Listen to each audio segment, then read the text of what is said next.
So, welcome to you all. It's so lovely to see, again, some wonderfully familiar faces and to see some new faces as well. This is the third, can you hear me? Yeah? This is the 34th support webinar that I've hosted since we went into lockdown last year. And I'm proud to say this session is made possible by the National Lottery Community Fund, which we were proud to receive at the back end of last year. So a big thank you for their support and for enabling us to bring our expert to you. So tonight I'm missing my lovely partner in crime, Sam. It's a very big birthday for her tonight. So her lovely boys are treating her to a film and a takeaway. So very well deserved, Sam. So I'm doing the backstage stuff on my own tonight. So do bear with me if anything goes wrong. Fingers crossed it won't. Keep my fingers crossed. So a quick intro for those of you who are new to our education and support webinars. So firstly, thank you for coming. I do really appreciate this may be a big step for you coming along tonight. Please get as involved as you wish to. There's no pressure. If you want to come on with mute video off, you're very welcome. If you want to speak at any time, just let me know. And this is an open forum. So we usually take questions in the chat facility, but tonight, because it's a follow-on from last week, we will have the questions face-to-face if you're comfortable to do that. So please feel free to take yourself off mute and have a chat to Natalie as we go along the session this evening. But also, if you are more comfortable with messaging me directly, just pop a message in the chat and we can take those questions as we go. So also, we've also got quite a lot of questions from last week's webinar audience that came through after the webinar. So I've actually forwarded them to Natalie. So we've both got a copy that we can go through together as well. So without further ado, tonight we are here to delve again into the psychology of learning and behaviour in Duchenne muscular dystrophy. The highly regarded expert, Dr. Natalie Truba, has joined us again all the way from Columbus, Ohio. Thank you, Dr. Natalie. Natalie is a passionate clinical psychologist who's going to lend her professional and clinical experience to us this evening. So thank you for giving us your knowledge, your experience, your passion that you have for the field, for our boys and manifesting female carriers. And guys, my name's Lynette. I am a Duchenne mum. My boy Samson is nearly 9. I've also got 2 other children as well. I'm a marketing and support officer for Action Duchenne. I've been here for 5 years. So I'm very proud to be delivering this with you this evening. We also have you, who are a very diverse group of people that have joined us tonight. We have Duchenne parents, we have Duchenne friends, carers, grandparents, clinicians, we have foster parents, we have healthcare professionals, we have teachers. So our aim tonight is to encourage you all to share your experiences, share your knowledge if you feel comfortable to, and also to learn different techniques from each other and from Dr. Natalie, so that we can hopefully come away with some really practical, great ideas to help us all on our journey. So let's welcome the brilliant Dr. Natalie. Thank you so much, and let's take it away tonight. Thank you again for having me back. I hope tonight's kind of more informal and everyone is able to talk and share. I really love to hear from you all and like what works for you and your boys and manifesting girls as well. And so, take everything I say with a grain of salt because everybody is different. And so if it's something that I say or a recommendation, you're like, I don't know if that's gonna work for my kid, speak up and we can talk about that or maybe ways to modify that. So my hope is to kind of show that there's a lot of different ways to do this. And part of it is kind of thinking creatively on how to functionally implement things that are going to work for you and your family and your kids. So if you all want, we can start. I'll start by answering the questions that were sent to me in advance, and then people feel free to chime in and add to or say, like when I do that doesn't work for my kid, that's okay. These things are not going to work for every child or family because thankfully everybody is different to a large. So I bring the scope of what we kind of know about Duchenne and Becker, and how that tweak that for you all will kind of be family specific. So I'm going to lump some of the questions together just because the response is similar. So there's one question about pushing a 5-year-old to interact with schoolwork that, especially because they're kind of like love and lockdown, and maybe have had sort of a chaotic childhood before coming to live with a family. Another one about kind of how to respond to a child that maybe is hitting or being aggressive. Should we, you know, how do we consequence that in the moment? Do we ignore it? Do we kind of put them in timeout? So for both of these issues, what I would probably really recommend is taking more of that token economy approach. So there's a consequence that you could implement after the behavior is either completed or not completed. And so for schoolwork, a token economy would look like we don't get the things we want until we have completed X amount of work, right? So if there are things that we want in our day that gets unlocked based on our compliance with completing schoolwork. And so if we're not completing schoolwork, we're not getting the things we want. And so our day is very boring. And so part of it is kind of getting that motivating into doing these things that we don't want to do. Likewise with the consequencing, when you're seeing hitting or kind of lashing out towards siblings or somebody else, at that point, you're probably looking at a kid that's pretty heightened. And so we've kind of missed that window to intervene proactively to say like, hey, you're doing these things, you need to stop it or you're going to lose X, Y, Z. And at that point, probably your best is trying to remove them as gently as possible from the situation, putting them someplace kind of calm to allow them to calm down. And then once they're calm, kind of circling back and implementing a consequence, whether that be loss of a preferred reward or privilege or not earning, you know, aspect of their token economy.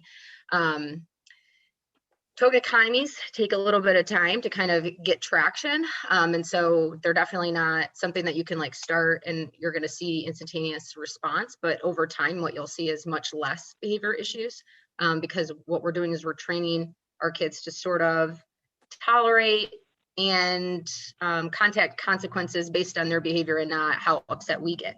And so often when we're consequenting for non-Becker Duchenne kids, when you consequent and they're heightened, that they still have a little bit of wiggle room where they can kind of say like, ooh, I don't want to lose that thing. But for our kiddos, they don't necessarily have that. And so you want to be able to kind of get to a place when you're implementing these consequences that you're able to motivate them to do something hard, right? Like make a good choice, especially when they are more emotionally driven. But if they don't, we don't want to do anything that like kicks them up even higher and makes that last longer, right? And so that's why it's utilized. And it's not necessarily as fair to your other kids who can kind of control themselves better. And you can reward them higher, your other kids, for kind of making a good choice in that moment. And that's social modeling to your kid with Becker's or Duchenne's that type of behavior gets really, really, really, really rewarded. And so you can kind of use that to your advantage too. Tricky though, on how do you set these things up? And so that is child specific. And so another question was, how do I set up a token economy for a 7-year-old? I will go over like broadly, but it is very kid specific. And so I would probably like, if you're somebody that's like, I'm looking these stuff up online, I'm pretty confused about how to do this, it might be worthwhile to like work with somebody in your community, like a psychologist that can help you set this up so it runs successfully. But your goal is to essentially identify tokens or rewards for your kid that are meaningless, but we're going to prescribe them meaning. So a lot of families use like bingo tokens or little pieces of plastic or those jelly balls or something like that that's kind of colorful you can have, or like stickers is another one, or X's on a laminated piece of paper that they can see kind of visually, because a lot of these boys do better with visual concrete information. And everything is assigned a value, right? So you wake up, you do your morning stuff, like that gets, you know, a token, right? And you have to have, you know, 2 or 3 tokens by 10 o'clock in order to watch your preferred TV show. Well, the way you do that is you do your stuff in the morning, you sit through breakfast, and you do your first homework class, right? If you don't meet that, you don't get that, you don't earn access to that, right? But you still have opportunity to get your stuff together to earn access to your next preferred reward. And so what you're doing is you're building in kind of, it's a monetary system in your home, in which you're like, your child earns for what they're doing, and then they return those to you, and then that's how they get what they want, right? So instead of having free access to everything, and then we take it away for misbehavior, they have 0 access and they get it for good behavior or for desired behavior. Okay, so it's just flipping it upside its head. And then the conversation is, you know, we're moving from, okay, I'm taking this from you because you did something bad, which we're usually doing when we're emotional, right? Because we usually consequent when we're like, okay, I've had it with this, which is how we unintentionally train our kids to kind of like keep pushing us, right? Because it really, I'm not in trouble until you're mad enough. And a token economy also shifts that, right? It's like, it doesn't matter how mad I am, you're just in trouble because you broke a rule, not because I'm mad that you broke a rule, right? So we want to shift that too, because we want them to not know, okay, like mom's not really serious right now because she's not yelling yet, right? Or dad's like, you know, he's not serious because he's not doing X, Y, Z. So token economy shifts that from like a emotionally driven parent response to like, well, you just didn't earn it. I'm not taking it for you out of emotion. And it's just like, yeah, but you didn't earn it. You can do extra stuff, right? Like if you're really motivated now, you can do 2 homework assignments and that will make up for the one that you chose not to do this morning, right? So now we're overcorrection. So it's like, there's a consequence, there's a price to pay, right? So like, we'll let you get back on board and earn your tablet time, but now you owe us 2 homework sheets, right? Because you didn't earn your token this morning. So now we have to do an extra one, okay? And so you can assign value to those things that you have to do. If your kiddo is somebody that's like super off on that and they're relatively young, I would probably structure small things, right? So like, we're gonna sit at the table for 10 minutes and work on this without like hitting, without being, you know, attention seeking, and then that'll earn you your first token. We'll take a break, we'll come back. So they can kind of contact that success, and then you could build onto that 10 minutes, 15 minutes, 20 minutes, right? And to kind of help them be successful. Because the other thing we want to do is we want to shift kind of where our boys get a lot of their attention, which is when they're getting in trouble and when they have needs, right? So we kind of like don't poke the bear unless they're needing something that could hurt them, like they're trying to walk or they're moving or they're tired, they're tripping over their feet, or they need to be lifted or something. And into catching them being good, right? So we're like, oh, you did great with that. You give them a token, right? They're being quiet. You're like, I love how quiet you're being right now. You give them a token, right? So they can earn tokens just because you're watching them being good and catch them too. Our goal is to like give them in as many tokens up front when we're starting a program like this as possible, because we really, really want to start to have them attend to the times that they're being good and that you know that they're being good and you're paying attention, right? Because we want them to want to do more of that, because it is hard for them to manage their behavior. It's harder for them than other kids to manage themselves, especially when they get upset because their brains get hijacked. Remember that. And so when we're talking about like these things that are very easy for other 5 or 6 or 7 or 8 or 9 or 10-year-olds, it takes a lot more effort for these boys. And so we want to make sure that we're paying them for that, so to say, right? Because it just takes that much effort. Like some kids that are really bad at reading, they have to put more effort into reading, right? So we would reward them for putting effort into something that's really hard for them, right? So managing their behavior and their emotions is really hard for these kids. And so we want to make sure that we're rewarding it at a high rate and at a high frequency and a high level. So let's say as they get older, so 5 is really young and that'll be hard for any kid to kind of regulate, same with 7. But over the years, a program like this then makes, once they're able to do that, it goes pretty quick and is relatively successful, I find, where then the boys can kind of catch themselves and kind of stop and like use a skill, because they want to avoid, you know, losing this or X, Y, and Z, but they've learned that over the span of a couple years. Where a token economy can come in handy for those younger kids, 7, 8, 5, 6, is it also trains you as a parent to watch differently for your kids' behavior, and for those adaptive behaviors early, what they're doing well, but also will make it easier for you to recognize like when they're a little bit off, and implementing like, hey, do a coping strategy. They do it, they get rewarded, right? So it helps you train yourself to catch them earlier in their chain and to reward adaptive coping, so that you're not kind of missing it because the day is getting away from you as well, which can happen. Like all of a sudden a couple hours can go by and your kid's been like getting amped up, and now we have to shift and we're like, hey, do X, and they have a meltdown. And so the other piece of that is it's a nice paradigm for parent training in a way that feels like not bad, because you're like getting to tell your kid all the time like how well they're doing and how proud you are of them, and that you want to like that, you like that they're doing X or Y, or you get to give them things like, oh, you did so great, bud, you earned even 5 more minutes of tablet time than you would normally get because you worked so hard this morning, right? And we just want to like shift that into shift away from that negative of like, well, you didn't, like, you're not doing this thing, you're not doing this thing, you're not doing this thing, you can't walk as fast as everyone, you can't run as fast, you're not getting your homework done. That's kind of the messages they always get. So we want to shift those. That's, I think, one of the biggest powers of the token economies. Any specific questions about that? I imagine there are, but yeah, Liana? My question was one you were answering there. My 5-year-old who has learning difficulties also has sensory difficulties, and his favorite thing when he's starting to climb is to start moving furniture around. And up until now, it's been a necessity for him to do it. like he wears a sensory suit to give him that feeling, and we have weighted like flak vests for him. But I don't want to stop him moving the furniture if I feel he needs to, but giving him a token thing, do you think that would work with him? How long does he move furniture around for? Oh, he could go for hours. And the heavier, the better. The heavier, the better. Like he's moving couches, he's moving heavy seats. He'll move anything. And he's at that stage now where he will also climb and try jump. So like he's just full on, non-stop. Yeah, that's a hard one. That's a new one for me. I haven't heard of that, moving furniture. These boys keep me on my toes. My guess is, given he's really sensory and has delays, that there is probably a huge like physicality component to like the moving of furniture. Kind of like how some kids need to like punch a punching bag. Some people need to run like when they work out, like to cope.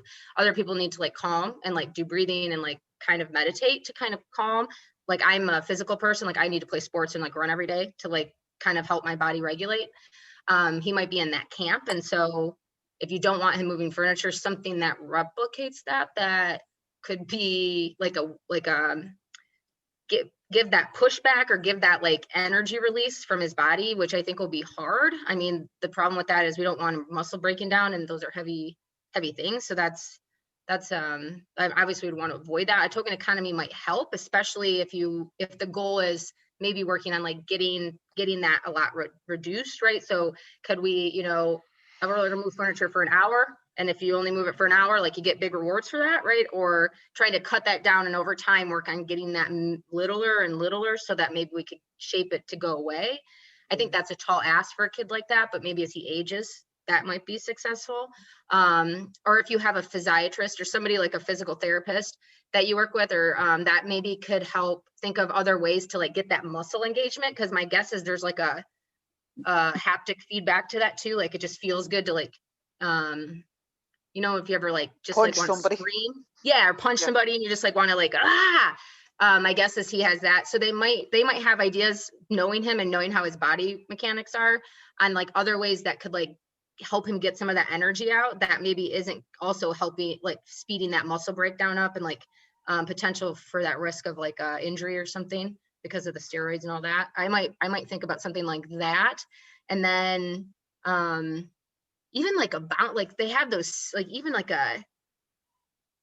even a seat that was like maybe strapped or like weighted that he had to like push or something, maybe like, and he could like get going with that might like engage him a little bit more, but isn't necessarily activating all of his muscles or something. Like I wonder if they could help you come up with something like that just adds a little bit more resistance to what he does. Well, we do have a little truck, like a farm truck that you can put things in. So we put the 9-year-old in that and let him pull that. So that's brilliant. Slightly easier, but he's getting that that's great sensory feeling out of it. Yeah, that's great. I might actually like build that into a schedule. Like we're going to do that 3 times a day. Every 2 hours, you're going to pull your brother around because you just need to get your energy out. Like that's how maybe he built his window back up, right? So that you do that for 15 minutes versus like he gets going, and then needs to rearrange furniture for 3 hours, right? Yeah, so maybe if you build it in every hour and a half, 2 hours, to have him like work his little body out for 20 minutes, that might help kind of shut him down a bit. He can build back up, shut him down a bit. Okay, great. Leonie, you mentioned about the older child. I remember when we spoke to Marion Main about making stretches fun. And for those who don't know Marion, she's lead physio at Great Ormond Street Hospital. She said that wrestling is really good. Obviously, wrestling without causing damage. But I wonder if there's any way of making that adapt to him, because that's very physical, isn't it? And very kind of. You really, Samson earlier on was wrestling with legs, and he came away all red-faced and all kind of puffed out, but in a good way, I think. It's interesting. Well, Darren is 5 and he's a foster child, and my 9-year-old is also a foster child, and they're not related. And she is only, like Darren is nearly taller than she is, and she's 9, and she's a lightweight, where they're about the same weight, but Darren feels about 5 ton heavier than my little girl, and she can send things sky high in the matter of seconds. So in a manner, he's copying behaviors of hers, but they go onto a trampoline, and I'm aware he shouldn't be on a trampoline really, but he's lethal. He just goes for things. He can entertain himself quite well at the moment, but he's already got a power chair, and we already use a manual chair on a regular basis. So I think wrestling, yeah, the two of them do that on a regular basis. You know, going for showers and baths are great things.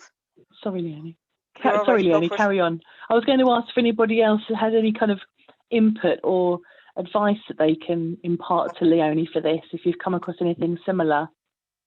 Or weighted blocks or something like that, that a physical therapist might know about, that maybe like are heavier blocks that he could like build with, right? But that might like give that like just a little bit more effort into it, so they're not light. Or even resistant bands, or like, you know, like you could put, he could even like an obstacle course outside, be like, dude, go run your obstacle course, like you're driving crazy. Something like that, that kind of just kind of gets him away from that furniture a little bit more, because that probably has a higher risk for injury potential than maybe, well, the obstacle course. Yeah, the obstacle course would be a good idea, because we now have to think about schoolyard time, because he isn't like he's in the wheelchair quite a bit, and he does tire quite early in the day. So schoolyard is a bit of a difficult one, and trying to think outside of the box with regard to activities for him to do, because he's the only one with a disability in his class. He's in mainstream school. What does he like to do for fun besides move furniture? He likes to cook. That's cool. He takes things out of the freezer, turns the oven on, unpacks them, and puts them in the oven to cook. Does he like kneading bread, Leonie? I was thinking. He loves to make brown soda bread is his favorite to make, because he can get his hands in and mix it. So we do a lot of baking. I am actually a pastry chef by trade, so he does a lot of baking and cookies and stuff like that. So I might try that. Okay, so next meet up, we're around Leonie's, everybody, okay? Yeah. When you notice him getting to that point, like where you're before, whatever he starts to do, like start to pay close attention to like what he does before he starts moving furniture, I would like try like a baking exercise for that sensory. Like that might be something that actually helps him calm and negates the need to like maybe move furniture if he really likes that, like, and he can kind of like squeeze it and get his little hands in it. That might be a good like proxy to kind of replicate that like feeling and kind of give that feedback in a way that distracts him enough away from everything else that you can kind of just like calm. Okay, that's great. Okay, thank you very much for that. Yeah, you're welcome. I have another suggestion as well, just come to my mind. So you know, pull-up bars that you can put at the top of a doorway. Yeah. You can get really long, as you said, Dr. Natalie, the resistance bands. You can kind of tie up so hang down either side, and then use that for him to push into. That's very satisfying. Okay. That's a good idea. That'll be great fun. Yeah. Let us know how it goes, Leonie, won't you? Will do. Will do, yes. I got another question about supporting a 16-year-old sort of behavior dysregulation and heightened emotional response. That is a relatively common problem, especially if your kiddo is the kind of kiddo that gets like stuck and they get like anxiously stuck and they're kind of like in these perseverative thought loops where it's like, I don't know how to help you because you're so fixated on one thing that they keep telling you is not a thing. Those types of kids, I actually, my first go-to is probably thinking about medications, like something that might help with the anxiety or that like arousal piece for kids that are a little bit older. They tend to respond a little bit better to traditional things like SSRIs than the younger kids, although some of the younger kids do respond decently to that. And then once you get them a little bit like feeling a little bit better, at least like a little bit able to shift or not as kind of heightened kind of stuck in their heads, or able to kind of feel a little bit better, and then I would start to implement a plan focused on like extinguishing that need for reassurance seeking, because remember, like where these kids can get stuck when they're anxious is they unintentionally kind of learn to not tolerate that feeling. And if we can get them on a medication dose that kind of helps them calm a bit, what we can do is have them start to practice things that are distressing but tolerable, which is involves like you ignoring them after you say like, this is what we're doing, this is the ways you can cope with it, right? And coming up with a plan and having them work that plan to learn how to cope with that feeling of distress around their anxiety that for a long time we've kind of managed for them. And that's not bad. That's just kind of how it works, because they have so much hands-on needs. And we do things like comfort chase or whatever, like we'll try to rearrange your socks for 2 hours. But unintentionally we do that. Like if you just right now, if I had all of you just check in with your body and like really focus on your socks, you're going to start to feel annoyed by them. And if that's all you think about, it's going to stay annoying. And so sometimes as they age, it's really important to start putting in programs where it's like, we've done this for a half hour, we're done, and you're going to sit with it. I'm going to come back in an hour and I'm going to check on you. And if you still want it changed, we'll do it again for 10 minutes and then we're going to stop. But setting limits to kind of say like, you are going to learn to tolerate this, because once we're chasing, we're comfort chasing and you're never going to feel comfortable. It's just not how it works. It's the same concept of like when you leave a place and they have lice and then you start to feel like your head's itching, right? And until you get distracted and stop thinking about that, like you are convinced you have lice, but you don't have lice, right? You just think you do. Same thing. If you're overly focused on how comfortable your socks feel, they're going to feel uncomfortable no matter how you change them around. If you're overly focused on like when your X is going to happen, or if we're going to get coronavirus or whatever it is that we're stuck on, and we continue to talk about it and tell them they're fine and we help them feel better, they are not learning to tolerate sitting with that thing that they need to learn to sit with, because your response, if it was going to make them feel better, would work the first time. So what they need to do is sit with that. And what we do is we train their body to tolerate that, and they just sit with it and they shut down, and they sit with it and they shut down. And over time, we're extinguishing their body's reactivity to that. Okay, we're doing an exposure program. It's what we do if you're afraid of like planes or something, or afraid of, dark alleys, or afraid of snakes, right? We would expose you in different ways. We would make your body sit with that, and then we'd up the ante, and then we up the ante. And that's what they need to do around, that's what I found works the best for them anyways, for getting that kind of anxiety once they're about 15 and older under control. It gets a lot worse. I think I see in my kids and young men in their 20s, once they're kind of out of school and stuff, and there's less to kind of interrupt and distract them anyways, and they're kind of home all the time with their caregiver or parent.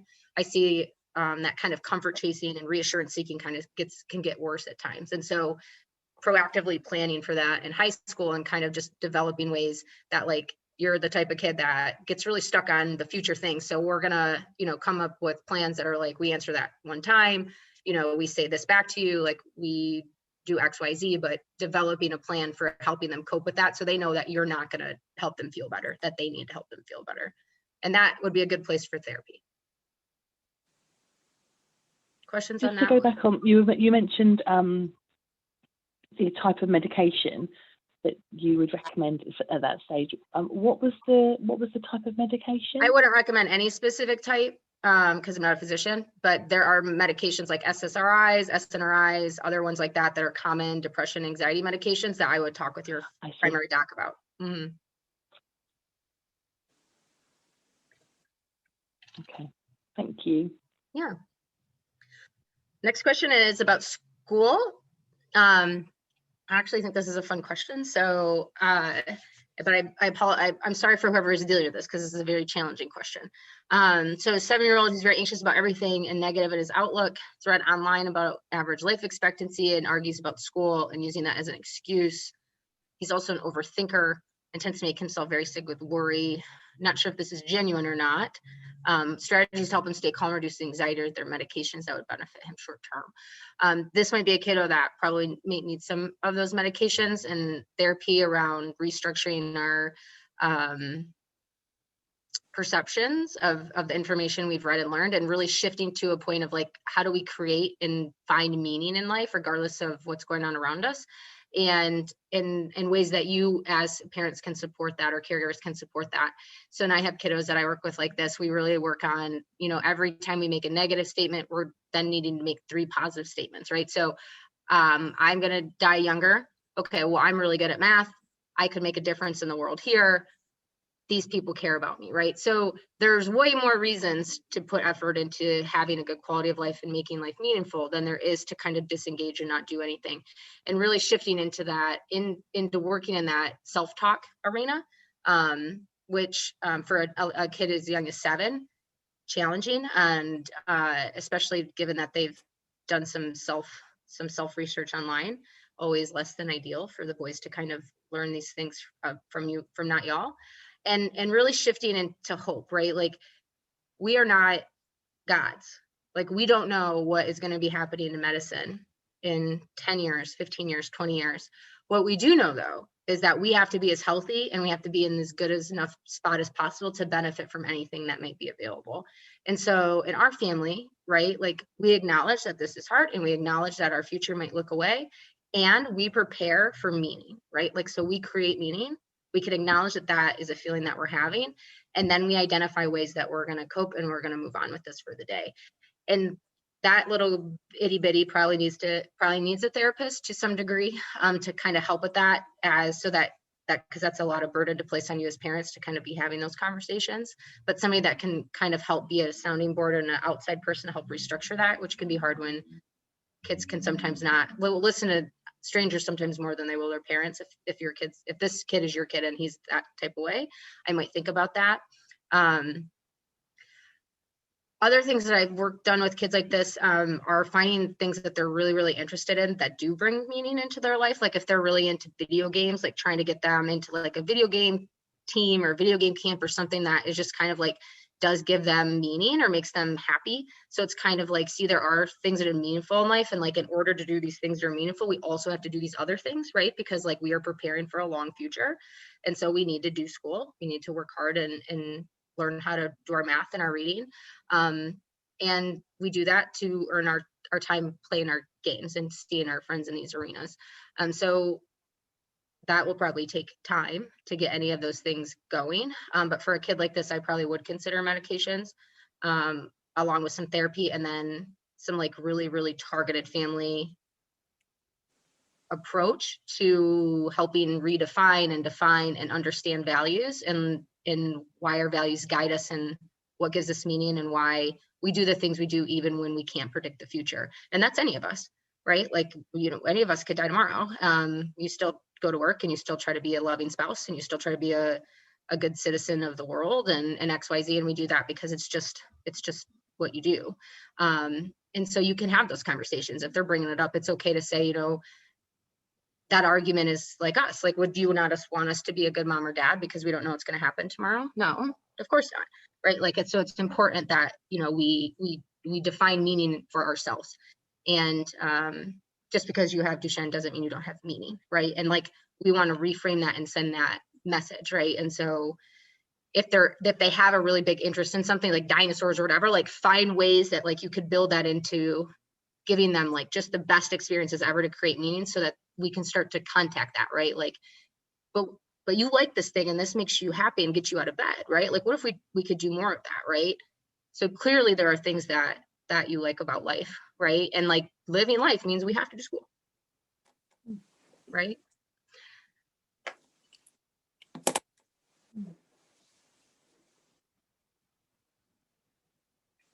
Questions about that? But I would probably look for a therapist, because that's a lot for a little 7-year-old to carry around. Mm-hmm. I think some of the older boys are really great at mentoring too. I know that there are some parent organizations that do some mentoring type group work and stuff like that. That might be a good place to bring them into, around like kind of letting them contact kids that are older, to be like, because some of these boys are doing some cool stuff. Like, I work with a lot of boys that are in college and on like college video game teams and stuff, and they just like love like what they're doing. And so maybe seeing people that have lives that they're living that they like might be helpful. Like, one of my guys, he's on the college video game team, and he's going to pharmacy school. So he's going to start pharmacy school next year, and he's like 28. So there's a lot of guys out there that are doing some cool stuff. So maybe having them see models, right? Like, sometimes the best form of helping us is representation, and there might not be a lot of that they're getting. So that might be the other thing I would consider. Brilliant, thank you. Lorraine, did you have your hand up?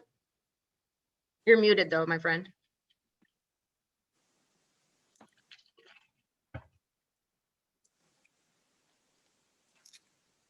Oh, hi. Sorry, I didn't realise I had to unmute. You're okay. I was just going to say I work at the Neuromuscular Centre, in Winsford, and we do like quite a lot of transition work. And one of the things that I think has been really good is that we introduce some of the younger boys that are still at school age, and we have like a transition days where the older boys, they're doing things like learning to drive and living independently, and they talk about all the different things that they're achieving. And I think that goes a long way into getting the younger ones looking into the future, that there are a lot of positive things that you can kind of look forward to doing when they're older as well. And I think that really cements a really positive kind of outlook, a vision, a future vision for them. And and when one of our boys was talking about he'd learned to drive and passed his test, you could see in some of the younger lads, you kind of saw the penny drop kind of thing, that that you could see they were like thinking, yeah, I'll be able to do that, and that's something that I can achieve and aspire to do. So I think that goes a long way as well, to see that. Just thought I'd bring that in. So yeah. Lorraine, was it the Neuromuscular Centre, did you say? Yeah, that's right, yeah. Brilliant. Oh, you're very welcome here. Thank you so much for joining us. And for those that aren't familiar with the Neuromuscular Centre, I would definitely look it up, because it's a fantastic operation. But I think we've kind of partnered with you at the conference the last few years, haven't we? So that's right. Yeah. Thank you for joining us, Lorraine. Oh, you're very welcome. Thank you for having me. It's a pleasure. I just wish we could have had everyone face to face this year, but there we are. Oh well, it's just one of those things. We overcame it, didn't we? We did. Right. Oh. So thank you for your input, Lorraine. That's fabulous. You're welcome. I got another question about how specifically the structured breathing sequence works. That's a really hard question to answer, because it's kind of different for each boy. If you have a smartwatch, what I probably would recommend you do is like slap it on them and kind of get a sense of like how quickly their like heart is beating, and watch their respiratory rate, and kind of like that's how quickly they're breathing, and kind of see like if their heart rate's at like 120 and their breathing is, they're breathing at like 16 beats a minute, 16 breaths a minute. That's a mismatch, right? Most likely. And so what you want to do is you want to kind of try to come up with a way, like sometimes it can work to like put a toy on their chest or something kind of like colorful, or like on their diaphragm if they're younger and still have like decent diaphragmatic control.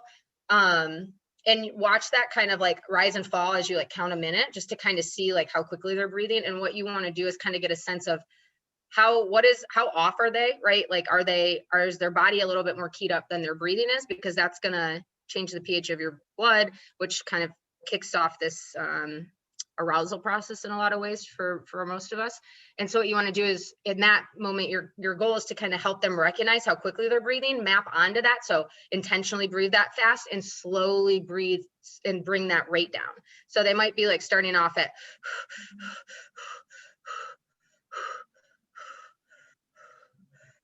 you're getting them to you're training basically like, how fast am I breathing and can I slow that down? Not necessarily deep breathing, right? But slowing that down from a chest. And so that can usually work if you don't have the equipment that can kind of help guide that. That might be a strategy. So then what you'll hopefully be able to do with your kid is like, what we're going to do is we're going to kind of like, we're going to kind of work on slowing our breathing down for 5 minutes tonight, right? And so we're going to try to keep it kind of regulated by doing something patterned. So some kids like to count, you might count for them or something like that once you can get them kind of slower.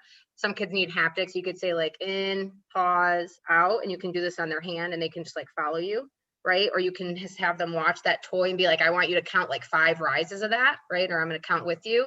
Or like you can tap them. Like some kids need that like metronome feedback, right?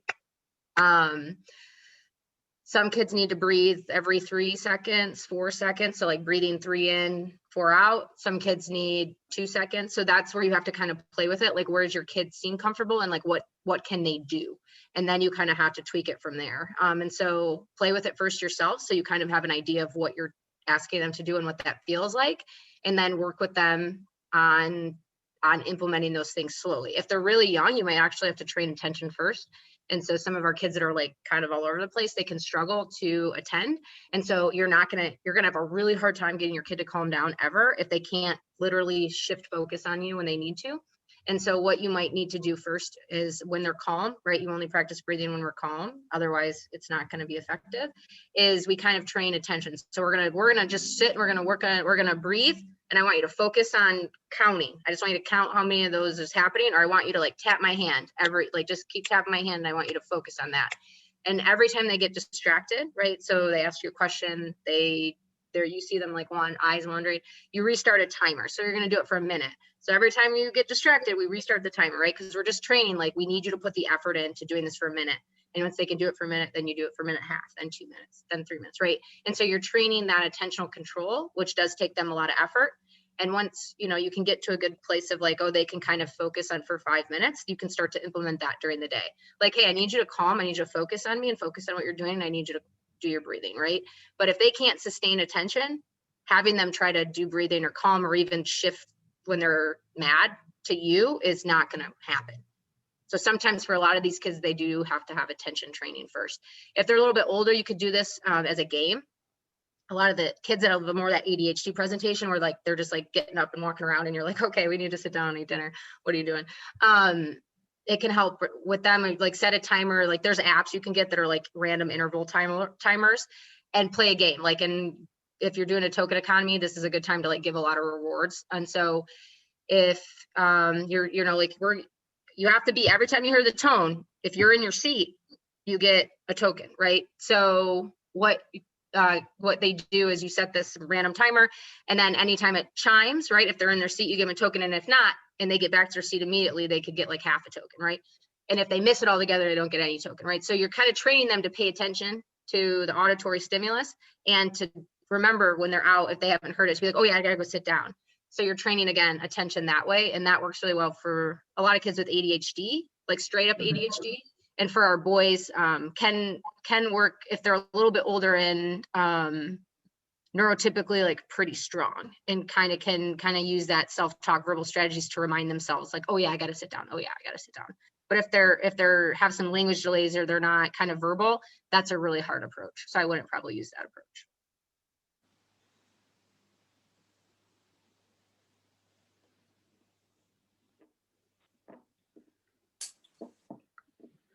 I think there was a question, Natalie, which was interesting. I think it was about potentially being colourblind. The lady's young person was colourblind. I don't know if you've come across this before, and it's only coming to light with homeschooling.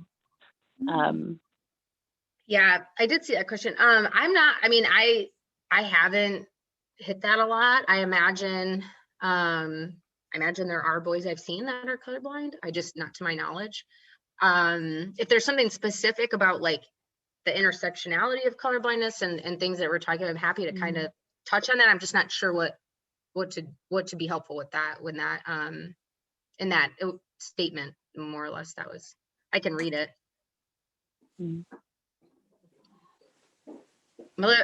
Kids 11 has some challenges and might be colorblind, but probably needs to be assessed since it's just, and I agree with that, probably assessment around the colorblind. And if they're struggling at school and it has to do with reading or like accuracy around things, that probably is a big contributing factor to that. The same parent who asked about the structured breathing sequence talked about the meltdowns and hitting his parents and also sibling. I think they're just looking for some kind of coping strategies really for that. You know, the parents asked, do they take him to his room every time and do a timeout, or just ignore it, or tell him it's not okay, or ask him to apologise? Well, if you're seeing, like I was behaviours. saying earlier, if you're seeing hitting in that, like at that point, I wouldn't like implement a consequence right then, because it's probably gonna make it worse. I would remove them from the situation and put them someplace calming and let them kind of calm themselves down, and then I would address it then. And that probably needs to look like there needs to be a consequence, and then there needs to be some form of retribution or like apology to the sibling. But that needs to be done when they're calm, right? So once, if they're hitting, right, that you've missed the window, so we're hitting, we need to remove. And you can call it a timeout in your head, right? But I wouldn't say like we're putting you in timeout. It's like we're moving you and you need to calm down. And then from there, we're going to talk once you're calm about like what happened and like what the consequences are and like what we're going to do about this, right? And so that is the recommendation, is to kind of remove them from that situation. And then sit down with yourself and whoever and kind of go through what was all the things going on for the couple hours leading up to this event, and try to identify where you could have intervened earlier, because our goal is to be like, hey, you're doing these things, you need to implement a calming strategy so that you don't end up hitting your sister, right? So once we're seeing the hitting and the aggression, we're pretty heightened at that point probably, and we need to remove them from the situation. 10, 15 minutes or however long it takes your kid to kind of calm, bring them back in, and then at that point we address the situation in the event. And then for yourself, thinking like, where were they doing before they started hitting? That may have been a better part to intervene. And at that point, right, that is where you can consequence in the moment, right? So not right before hitting, but if you're, some kids get a little bit more pacey, some kids start to yell, or they get more frustrated, low frustration tolerance, so they're like grabby a little bit more, something like that, and that's like their signal. So what we usually do is like, hey, don't do that. Like, you got to be nice to your sister, don't grab. But if you notice that a lot and then it leads to hitting, that is where we want to intervene. So we want to say like, hey, you're grabbing, you need to do X. You need to go do your breathing strategies, go to your room and calm down. And if they don't, then we consequence that, because that is a choice being made when they're calm. That is where they learn to self-manage. Okay, so then we can implement a reactive coping strategy, or reactive parent strategy, so to say, where it's like, you are now blatantly choosing not to adhere to a demand I'm putting on you, so now you're in timeout. Okay, but once they're hitting and stuff, like trying to do timeout and having them like learn in that moment is probably not the best bet. But doing that earlier, before they're hitting, yes, that would be appropriate, to be like, you're in timeout because you're not listening to me telling you to go calm down, when you can still do it. I know you can do it because you're not hitting yet.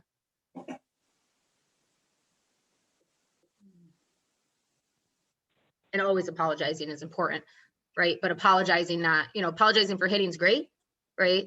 But we also want to be apologizing like, I'm sorry, I didn't put effort in controlling my behavior. I know I need to walk away next time. I'm sorry I hit you because I didn't walk away, right? So just saying, I'm sorry I hit you.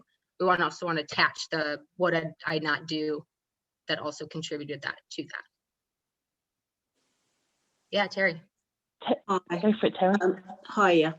My son, he has a learning disability, and I don't know if it's linked with Duchenne's. He, especially his English, like his comprehension. So say he's 10. So say if I asked him to write me, let me think, like a story, a short story, he would not know how to put that together. He wouldn't know how to compile it. He wouldn't know how to even do the basics of just thinking up something simple and putting it to paper. And he also has trouble, like his learning's been very slow, and he's been supported by the school, and they feel they're supporting him. I don't. I'm trying to get an educational plan for when he goes to secondary school. And I find he's got so many different learning issues, and I find that I'm having a bit of a battle. And I find as well, when I'm homeschooling him, I mean, I notice a lot from homeschooling and from having him do homework that he doesn't like to sit still for very long, maybe an hour, get 2 hours a day out of him trying to homeschool him. I just wondered, is there lots of sort of problems around Duchenne's? Now, recently he had like a SATs, not like the full SATs, but like a SATs, and he actually scored 8 out of 150. So there's definitely a problem there. Now the school feel like they're meeting his needs, and I said to them, well, obviously with this you're not, and the council won't give them a plan, an educational plan. So I'm also fighting with a charity to get that. But I just wondered, is it linked, is there like the disability linked to Duchenne's, and like he's better with maths. There's almost like a science, if you teach him repetitively to do, so say like 2 and 2 is 4, and you keep going, I found over the years he gets that, and he's not too bad. His English is he's up to standard with reading books like Famous Five, and his reading's quite good, but his English, like structure, comprehension, I wouldn't even know how to start teaching him. There's definitely something missing there. But say like if you teach him pronouns and similars, because you're learning a specific thing, you either learn, once you've learned it, you've got it. But if you're constructing like a sentence or a story, or if I tell him to write a story, just something simple, like a start, a beginning, you know, the dog went down the road, he just would not, you know, so I just wanted some feedback there. Yeah, no, yes, there's a huge neurodevelopmental component to this, and we're really working on changing that diagnostic criteria to reflect that, because it's more common to have a learning disability or an issue with learning when you have Duchenne or Becker's than it is not to. And it particularly tends to play out in that frontal lobe processing, so sequencing, ordering, right, putting things in line, keeping things in the right order and process, abstracting, so putting, you know, recognizing parts from a whole and how they in like that. You can have a part and you can have part of a whole, right? And it can also be a part, right? So a pronoun is a part of a sentence sequence, right? But it's also, so they can learn pronouns, but then when you recognize like, how does a pronoun go in a sentence sequence? That's where it falls apart. Yes. But then they also tend to have a lot of issues with memory consolidation, particularly auditorily. And what we're seeing is there are particular cell structures in the auditory processing center, the temporal lobe, and the hippocampus in particular, and the frontal lobe, that are likely very influenced by Duchenne, and why we see the problems play out more there. So if your kiddo is a kiddo that's really auditorily sensitive, like if they have a low tolerance for like noises, or certain noises really bother them, like toilets or lights or horns or something like that, and then they also have these difficulties, there's chances are too that they're not suppressing, and so they're kind of always getting in auditory information, and when that happens, right, it makes it really hard to sequence and learn or auditorily, right, because you're always getting other information, and so then you're learning things that aren't accurate, right, because there's like other information that shouldn't, that's like kind of put in there, and then they tend to struggle with expressive language in general. That's really common in this population. And so then generating language and using it can be really hard. And so they can look like they get things because they understand it. And they're like, okay, I can do that, X, Y, and Z, particularly with math, because it's rote learned and it's rule governed. So they follow rules in math. But English is wonky with rules. And so it doesn't make a ton of sense. And it's hard to kind of use rules to guide that. And so that is a really common struggle, and something that really does need to be supported by an education plan, and that is very common and well established in the literature. So when you get a chance, like go to Google Scholar and just type in neuropsychiatric, neuropsychological profiles, learning concerns, and Duchenne and Becker's, and you'll get a bunch of papers. Like, so we have there are a lot of neuropsychologists that are talking about this, but the learning concerns are well documented and well established. And it's particularly exactly the ones that you're talking about for your kiddo. Yeah. Unfortunately, the school should get on board for that, because it will make their jobs easier. So I'm sure they are doing the things they said they're going to do, whether or not this is what drives me crazy about schools. Like, yeah, they're doing it, but it's not necessarily helping in the way it should be. So it's not working, right? But yeah, they're doing it. So, you know, but what you're saying, and so even something small, like, can you do it better if it's like, if he has structure around it, so like here's the beginning, so like fill this in after like you get him going, or can he, like, if there was pictures out, could you like look at the pictures and then like could he order sequence pictures to tell a story? Can you see me? Yeah. He I haven't actually done that, so I wouldn't know until, you know, I could try that actually. Because no, I haven't done that. But you see, the problem with the school is, okay, they have a protocol of following a structure, and like I can see how they can have, like, for instance, in the beginning they said if he needs to get up and have a walk around when he first went to school, he could, but I see they've never done that. So they've taught him the way they teach everyone, that you try and sit down, do your work, and you go out to play. But and then you know, you come back and you settle with the other kids, and I don't think that's benefited Dylan. But obviously I think he's not brave enough to say anything, so he, you know, he tides it out.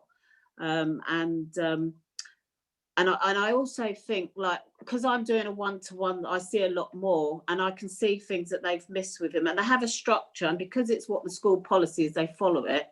He's actually fallen under the you know, under the bridge a bit, and also as well, that I don't know if they've had any Duchenne and they really don't understand it. And you know, I've even gone to speak with the council and with Dylan's specialist nurse in his hospital on a team of people, and the council say, well, they say they're meeting his needs and he's not behind. But it was only when we had this SATS test a couple of months later that actually I mean, you know, having 8 out of 150, that is quite behind. And I'm still having a struggle to try and get this plan, you know. And it's very hard to explain his needs to someone that doesn't really understand, you know.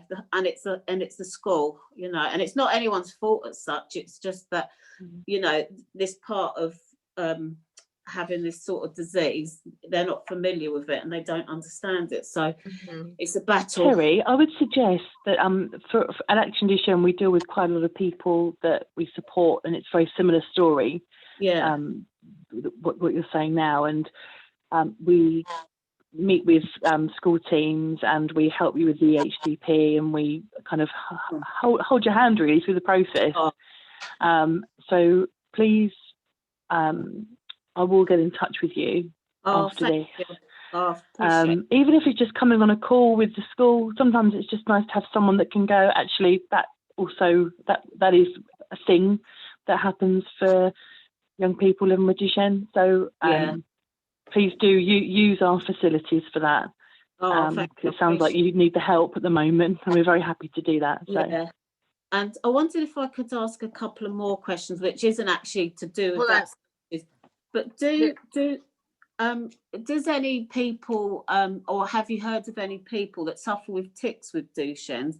And another thing, going back to eyes, what you were saying about colourblind, my son, I haven't had this diagnosed, but it's something he's had sort of in 2016, and I never really realised it, and I only found out probably about a month ago that I think this is what he's suffering with, and because it's COVID lockdown, I haven't actually spoken to a doctor or anything, but at night, and it generally happens at night, he wakes up and he says, oh, I'm having my small dreams. And what he's trying to explain, that his vision and everything he can see, it goes very small.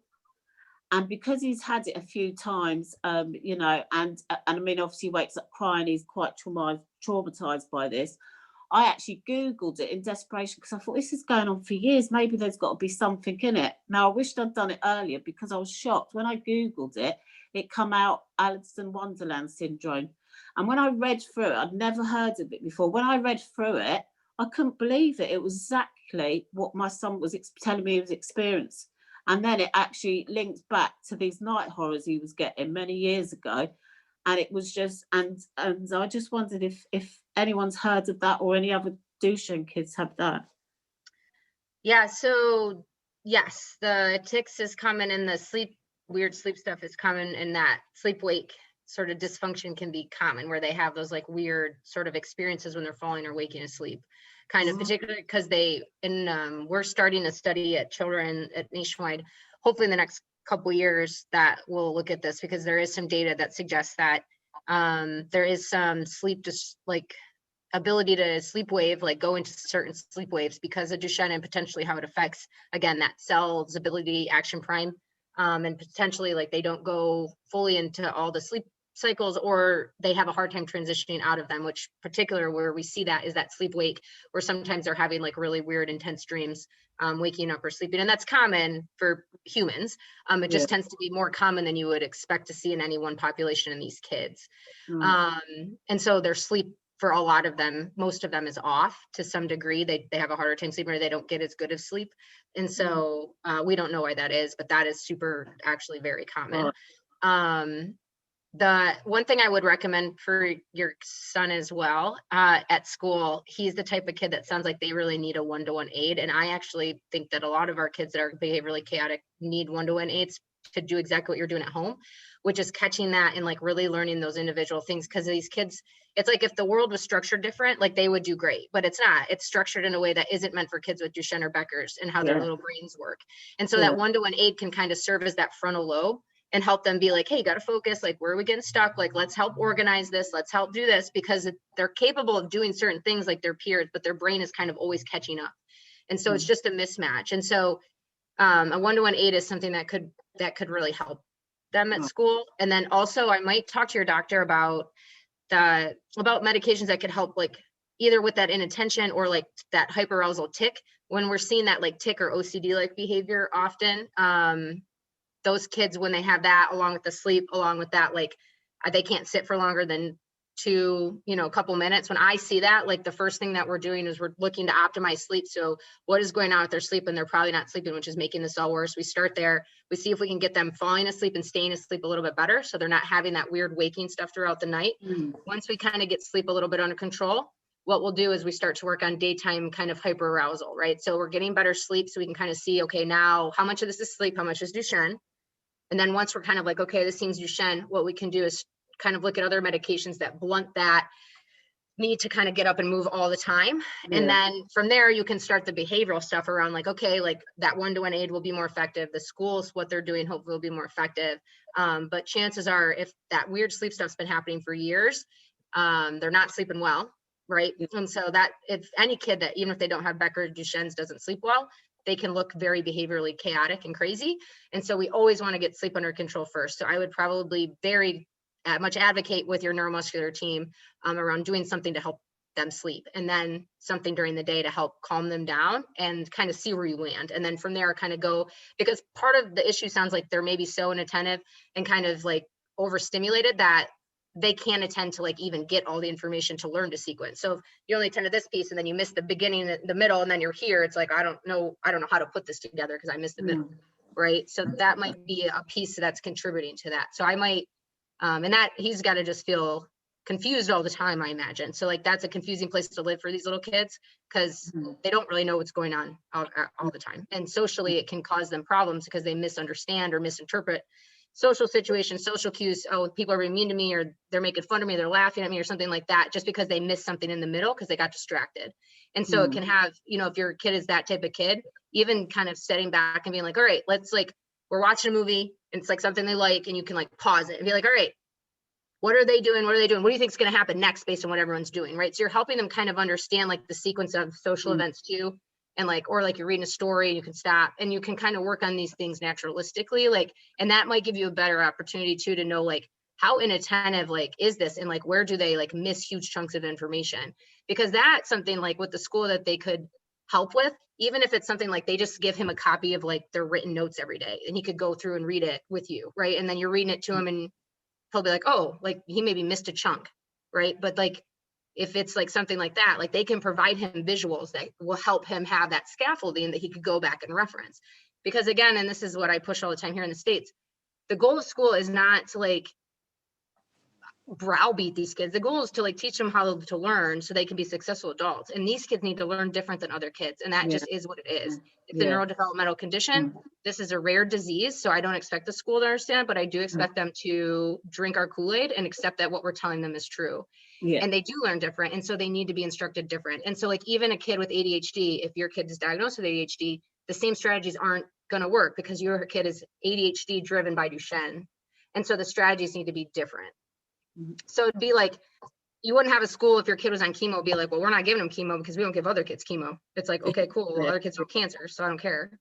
Other kids don't have Duchenne, right? So it's not fair, but the world isn't fair and my kid has Duchenne. So what we're going to do is we're going to do things that help them learn how they need to learn, because what they're going to take from that is like, I need X, Y, and Z to be successful in a business career. Like I need to have a visual after a meeting. I need to know, I need to see the meeting minutes or I miss stuff, right? Like that's what this is teaching them, right? Is how to navigate and get their needs met so that they can be successful like other kids and other adults as they age. And if it's something as simple as like, yeah, he can't keep up learning auditorily. So like, try to focus, do your best, buddy. And then like, we're going to go back through that and read through the notes or the transcript to see where you got stuck.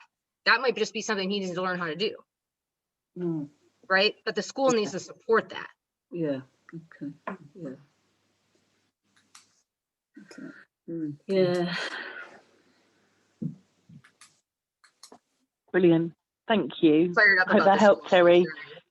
Yeah, that's given me a lot of food for thought, actually. Yeah, and actually everything you are saying, that is what Dylan's going through, and that's where he's missing stuff. And I think actually visual for him would be really good, because like with his maths, when you do basic maths, but when you say get onto the fractions and then they're more complicated, then that's when things start. You know, he can't. Even if it visualises, it's just too complicated for his brain to seem to understand. And so yeah, and it would be good if I had support as well. Like you said, you could bring with the school with me, because it's very difficult to explain to them. You know, like I say, they haven't seen it before and they don't get what I'm trying to say. You know. Yes, we can help you. No problem with that. Yeah, thank you. Does anybody else have any questions they'd like to ask, or anything they'd like to share? Anything they've come across? Anybody who's not on video, please feel free or ways you do this different that I didn't talk about, or that you're like, that sounds crazy, we do it this way and that works. I would love to hear that, because I'm sure I have families that would work for, that I just don't know what to do with right now.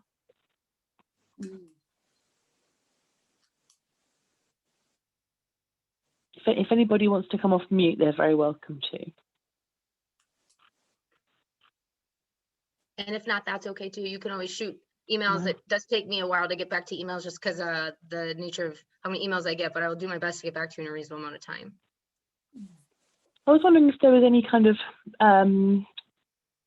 developments in understanding. I know you touched on very interestingly on the effect that kind of the researchers are working out, you know, what the effect that the lack of dystrophin has on the brain now.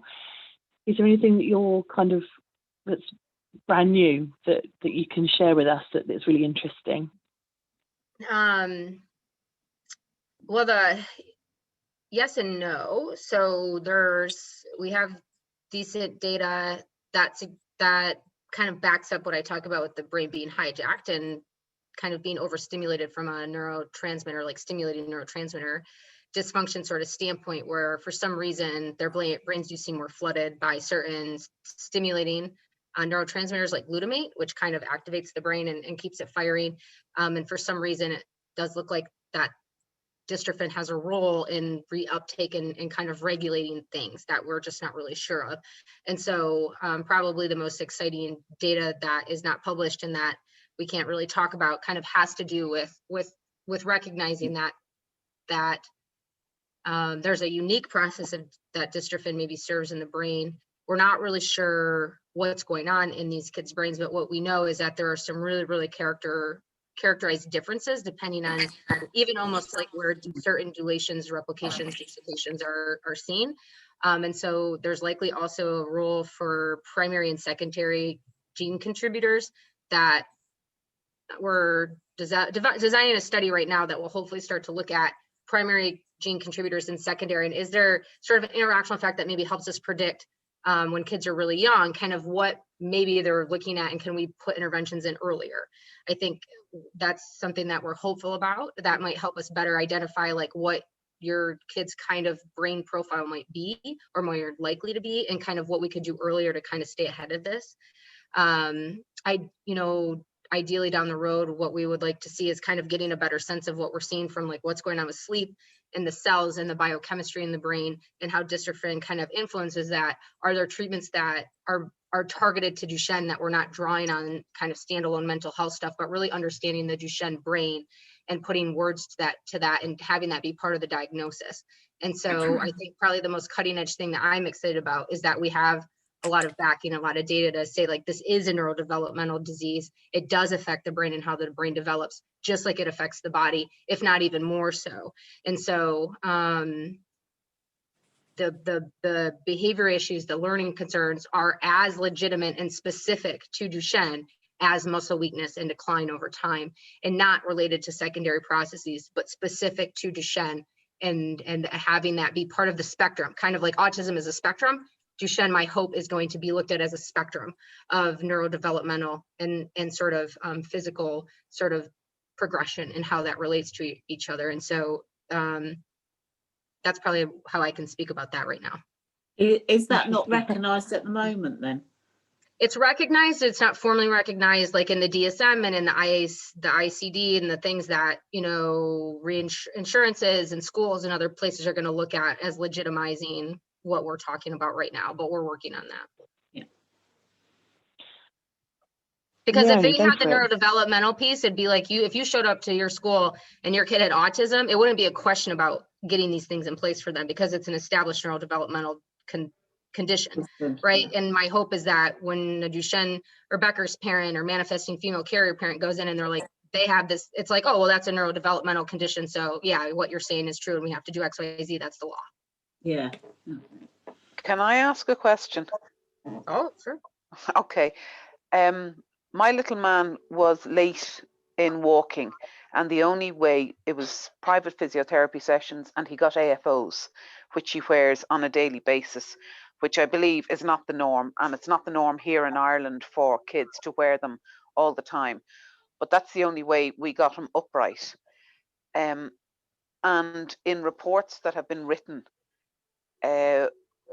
for other things with regard to him, they say that he is likely to be wheelchair bound by August of this year. Mm. And they're saying because of the delay in his ability to walk and the fact he's Duchenne's, that this would be their reasoning behind it. Is it normal if a child has the delay with the Duchenne's in getting upright and walking that they would probably hit wheelchair use at an earlier age? I'm honestly not sure about that. I don't really know how to answer that. I think where I land with that, knowing kind of the minimum amount I know, which is probably just dangerous enough for all of us, would be probably whatever lack of appropriate sort of just developmental things were in place before he came to you. And then the use of he was 3 days old when we got him. 3 days old. Okay, so maybe less of that. I'm not sure. I don't hit that a lot, but my guess is that for whatever reason, like I don't know where his duplication or where his deletion or anything like that is, obviously, but anytime you're needing AFOs to be mobile that young and you need them all the time is a good indication that you're going to lose function a lot faster and a lot earlier. And that's why they don't recommend AFOs during the day, because it speeds that up. So if he already needs that, right, it's going to speed up that muscle weakness and make him weak faster. And so then they kind of become dependent on it because now their muscles are weak because they've been, you know, they haven't had to work as hard kind of, but they need them because they're already kind of worked out. He can function without them. He can do it now without them, no problem. And he can go for good times. But I was just like, all these kids are different. He does have two siblings with the same diagnosis who are much older than him. Mm-hmm. So I was sort of looking at their progress in the time that I've had him as to where we would be. But I don't believe I'm doing the right thing because I don't believe it's individual to each child. So yeah, that's grand. No, it's probably not anything you're doing. It's probably very specific to him, and that's just unfortunate because he's so young. Yeah, that's hard. No, I haven't heard of that. That's thankfully not what we see as much anymore, that it's that young. Okay. I think that question was asked at the Marion Main, one of the Marion Main sessions, and I'm just casting my mind back because it was about 8 hours of content that we had from her. I wonder if, would you like me to find out, Leonie, what her viewpoint on that is? Because she had she talked about AFOs being used to prevent tiptoe walking, but actually she said along the lines, I can't, don't take this as gospel, but it was that tiptoe walking is okay if it's comfortable. Okay, if you can come back to me, that would be great. This is the first time I've interacted with Duchenne UK because we're based in Dublin, so I would appreciate anything that I can get from you. No problem at all. Thanks, Very Megan. happy to help. We're Action Duchenne, and we look up. We talk to people in Southern Ireland. We support. Yeah, it's fine. I'm very happy to help you. So no worries. Thank you very much. No problem at all. I had a question, Natalie, and actually I don't know if anyone else has a similar question. How do you find the neurodevelopmental kind of changes as the young people get older? I know you said you're working with a kind of 28-year-old. I know there was a few parents on here today who have older children and young people. Do you have any kind of advice or how it changes, or anything that you can tell us about that kind of as the boys get older, young people get older? In what sense? Like, so I guess if you have the delays when you're kind of 5, 6, 7, 8, do you find that the young people kind of catch up to their peers, or does the gap get wider? How can we help young people to, I don't know, not catch up, because everybody's different. This is the problem, isn't it? Everyone's so different. But do you have any advice for the families? It depends kind of how their delays play out and look. So those kiddos that have more struggles kind of that are related to like frontal lobe underdevelopment, so they're a little bit more emotionally labile, they have a harder time paying attention, they kind of struggle with certain learning paradigms that take a focus and attention and effort, and like that ability to kind of like tolerate and push through. Those kids can tend to catch up relatively well as they age, particularly as they kind of slow down a bit and their brains kind of catch up, like 12, 13, 14. Those kiddos that have delays that are very specific, like more deeper learning things, like they really struggle like with language development young. They're kind of delayed in language development and language acquisition. They're delayed in sort of basic learning at a younger age, are likely going to have those continue into adulthood. And so it's like, I think about when we look at the kind of bell curve of our boys, I can't remember the exact numbers, but it shakes out like 50% have, 56 to 65, I think, have some sort of learning delay or sort of something that makes learning and academics harder. About, 20% are kind of average, and then there's like 10% that are like a little more higher functioning or kind of above average in their learning. So it's much more common to kind of have struggles with learning with Duchenne than to not have struggles with learning with Duchenne. And so those don't always go away, but a lot of the boys and the young men can kind of figure out ways to work around it, particularly because they have other things that are very intact, because there are certain parts of the brain that seem more affected than other parts. And so, they tend to do better with like the maths and the sciences, because those are hard and concrete and they require less of that soft abstract putting things together, which they struggle with, which takes a lot of language development and expressive abilities. And so they tend to self-select into things that they just tend to be better at. And so it kind of, it's hard to answer that question too, because they kind of self-select into things.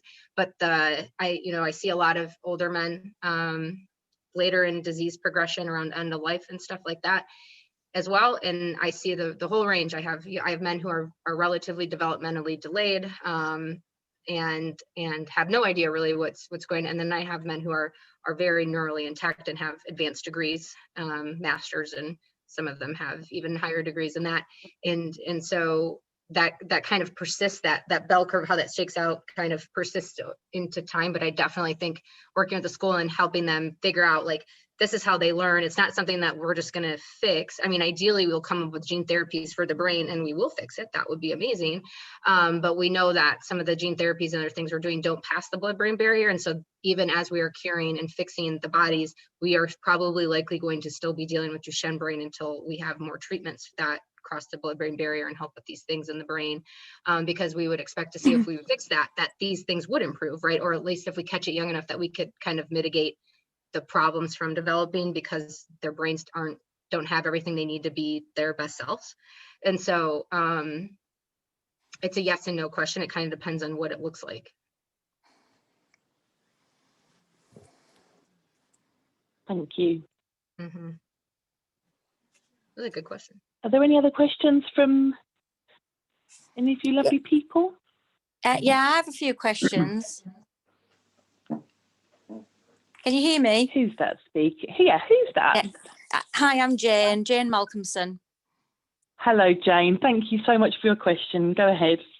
So I have a little boy, Luke, who is 11. He's obviously just in year 7, which is just entering high school. He's got about a 2.5-year learning delay. He gets lots of support at home. I give him, I do lots of different extra activities. He has a private, like, tutor type thing to try and do repetition work. But obviously I've managed to be able to be off work and support him at school while he's at home, for his school work, because if I wasn't there, I think he would struggle completely. He just wouldn't be able to function with doing what the school requires of him. The school are supportive, and he does have an EHCP, and he has, obviously, when lockdown when the distancing rules would be lifted, he would have that TA closer to him. So there is somebody to support him. But what I've noticed is I can sit with him all day and do like fractions, and he gets the repetition of it. So, dividing fractions, what's the rule? Multiplying fractions, what's the rule? But half an hour, if I went away for half an hour and came back, he would not recognize it. So I'm struggling how to try and help him recognize that. Even like on when they go into their maths lessons, they do sort of like a 5-10 minute starter type thing. He'll be on question 1 and all of the other children will have completed it, and the teacher's saying, right, we've come to the end, now we'll go through the answers. So it's quite frustrating for him. Although he had the first answer correct, this has happened today, and I have no doubt if he got time to go through it, he would have maybe been able to work some of them out. The thing as well about the English that the lady earlier was saying, if I left him the teacher asked, to start your own short story, he just would not know anywhere where to start at all. He sometimes tells me my words muddle, my brain feels muddled, it feels empty. And I just wonder what I can do what can I do to help? The school are quite supportive. They've been very good up to now. And, they're checking in on him and they're doing things to try and change it so it works better for him. I'm there to help him too. And thankfully I get it, I get, how to do some of the work that they're doing. So, but how can I help him more? Yeah, you and Terry, I'd probably really do a neuropsychology assessment and try to get a sense of like, how is his brain actually functioning? Because those common, like, hopefully Terry, like that is actually really unfortunately common what you both are dealing with. Yeah. My guess is like something for him, just because it's not like a graded thing, but I would ask the teacher, like, can she send those to you in advance so he can kind of do them with more time? A lot of these boys need a lot more time to process and to think. And so having more time can be helpful just so they can feel more successful. So like if he can't complete it in 10 minutes, can he have more time, and can they shorten it? So like he doesn't do all 10 problems, maybe he does 5, but maybe he gets them an hour in advance so he can kind of work on them beforehand. And that shows like you know it, but you just need more time. And so that you can take to school to be like, can we half his assignments and just have him do what he needs to show you to learn, to show you that he knows it? Because that takes him as much time as the other class to do all of it. Or sometimes it's even like 3 or 4 problems. I have kids that we do that with because they can do it. It just takes them so long and they get so frustrated that if they have too many demands, it's like, do they need to show you 20 times that they do it if they can show you 4 times and do it? I don't think so, right? Like, let's do the 4. The other thing with both of your sons that probably is not happening is a lot of kids that have those processing difficulties are a little bit, need more time, or have like a lot of like their brains just don't, aren't shutting, like habituating and telling it to like ignore stuff, suppress, is they don't develop the skill set of like talking to yourself in your head when you're doing stuff or to learn. And so they go through the motion. So like you're telling them and they're doing it, but they're not talking in their head as they do it, right? Like, okay, I need to remember to do this, to do this. And so you don't form memories. You're not going to consolidate memories if you're not doing that. And so like, if you think about anything you're doing during the day, like even thinking about what you're going to do when you get out of the shower, you're start doing that in the shower. You're like, okay, I'm going to get out. I'm going to do X, I'm going to do Y, I'm going to do Z. Or as you're making dinner, you're like, okay, I got to cut this. I got to remember to do this. I got to remember this. And like, that's how we form memories and that we can pull from. And so a lot of these boys, like, they don't do that and they have to be trained. And so sometimes you have to do that out loud, right? So like, I want you to say out loud everything you're doing to solve this problem. Walk me through it. And what you might notice is like, they're not doing, they're like, I don't know. Be like, okay, well, write it down, write it down for them and be like, read this out loud and follow these steps to solve the problem. Okay. But I want you to hear you do it out loud, but you have to follow the steps, right? So that it kind of helps guide them. And like, that's something the school can do to provide a structure of like how to do it. They're not doing it for him. They're just providing the steps on how to do it because that's where he struggles to remember, right? Because he hasn't learned that yet. It's not rote learned to be like, I do this and then I do this and then I do this, because he hasn't developed that self-talk strategy. Other places you can, like, if your kid is the type of kid that like, you'll tell them like, hey, I need you to go to your room, like put your clothes away, grab this thing, come back, and they go to their room and then they come back with a thing, but they didn't put their clothes away. And you're like, why did you not do that thing? And they're like, I don't know. I doing what you told me to do. I brought the thing back. And you're like, no. I also told you to do this other thing. That's a good insight that like they're probably not talking themselves in their head, and what you can start it there, right? Like, I want to hear you say it 3 times in your head before you get to your room, the 2 things I asked you to do. Okay, I gotta go to my room, put my clothes away, grab this thing and bring it back. I gotta go to my room, put my clothes away, grab that thing and bring it back. Right? Because you're teaching them like to do that thing in their head that they're not automatically doing. And some kids do need to be taught to do that. And if you don't do that, there's no way you're forming memories or be able to recall anything. Right. Okay. Yeah. But I would probably do a neuropsychology assessment, because it sounds like both of your kiddos probably have like some very specific things that could be identified that the school could then like significantly tweak how they're presenting information and helping them with recall and retention. Because again, it's not like, do they know how to do it? Yes. If they have like a visual structure of like, remember, this is how you solve these problems. Okay. And then they solve the problem, they know how to do it. Right. So sometimes the school has to pick and choose, like, well, if they can't remember the steps, but like if they have the steps, because I'm sitting there telling them the steps, that they do it beautifully, that's not that they can't do it. It's that they're having an issue with remembering the steps to do it. That's exactly what he does. He could sit all day and repeat. Even today, I went through, sequencing, like the difference between, 2, 5, 7, like where's the gap? He knew exactly what it was. And then when it went back to a questionnaire, what is this, Luke? And he's like, I don't know what it is. But he's just done like 10 of them in a row, he knew exactly, but he just couldn't recall the steps, So what did you say? We need to be looking at a neuropsychology report. Yes.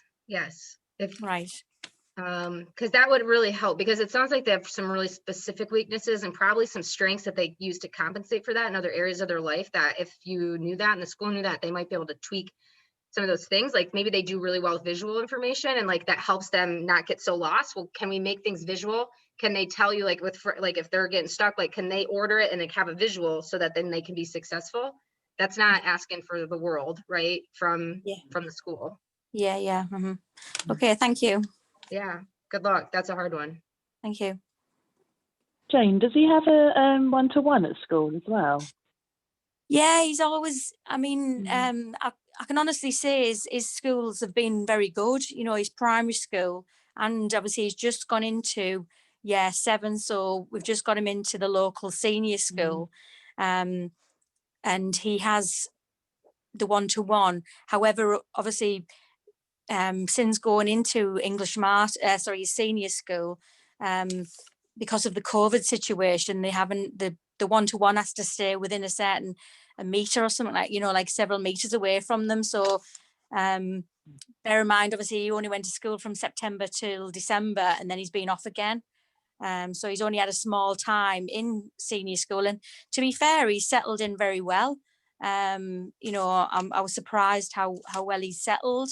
It's just, as I say, you know, I always knew this was a situation, but when you're homeschooling them, when you see it at home, you think, you know, we go over and over and over it, and then within 10 minutes, the teacher sets a set of questions, and he didn't recognise he's just actually gone over that. You know, so, but he does have he will have a one-to-one when he goes back to school. There is one in place. It's just because of COVID, they're at a distance at the moment.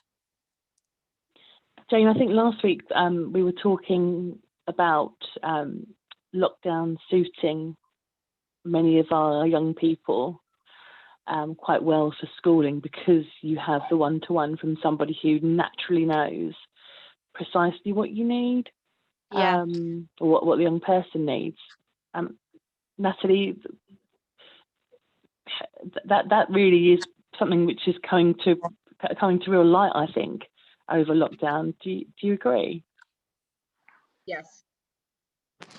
And it also, the environment at home is just so much less stimulating. Like schools, like the lights are very harsh, it's loud, it's chaotic, like kids are unpredictable. There's the social pressure, like there's just it's like a constant jack in the box, and that's just hard for our kids to learn in. And so a lot of them are learning better and just doing better at home. Yeah, I was hoping that, you know, that from what I'm giving him, which is 100% attention from 9 till 3, that he will come out with this with some benefits, you know, rather than, you know, some children without Duchenne, you know, just other children that are in school will obviously not get that support, and may have struggles themselves. So I'm hoping he will get something out of that. It was just, as I say, I'm eager to try and help him, you know, where I can, and try and get in this, you know, how can I overcome these problems that I have, you know. I probably would start with like a list of like the how-to, like you do step 1, 2, 3 to solve this problem, and be like, this is what you need to do, and like have that demand. Because the other thing is, it is a lot of effort, and it is a lot of the boys I work with, when they have that, when they're struggling with that recall memory and like just that rote learning, it's really challenging for them. And so they are quick to also be like, I don't know. Right. And so there is a piece of that is kind of learned too, because it is really hard for them to do. So I would maybe start with something gentle, like the steps for how to solve it. And like, I think it's a fair expectation, depending on how old your kid is, that they can follow the steps. And if they're wrong, then you can go be like, oh, okay, let's talk about where we went wrong in this step, so that at least they can learn how to work a plan to solve a problem, which then you can kind of build upon. Jane, I'm going to have a look. We have free access to Purple Mash, which is a learning system. We partnered with them, and they're very kindly given everybody, all the Duchenne families, free access. And I wonder if they might have something that is a practical tool that can help you in terms of the kind of repetitive stuff. I'll get Angela to send you a login, and you can just have a look around, because it's a really nice platform anyway, and that goes for anybody on the call. If you'd like me to send you a login, I'll get Angela to do it.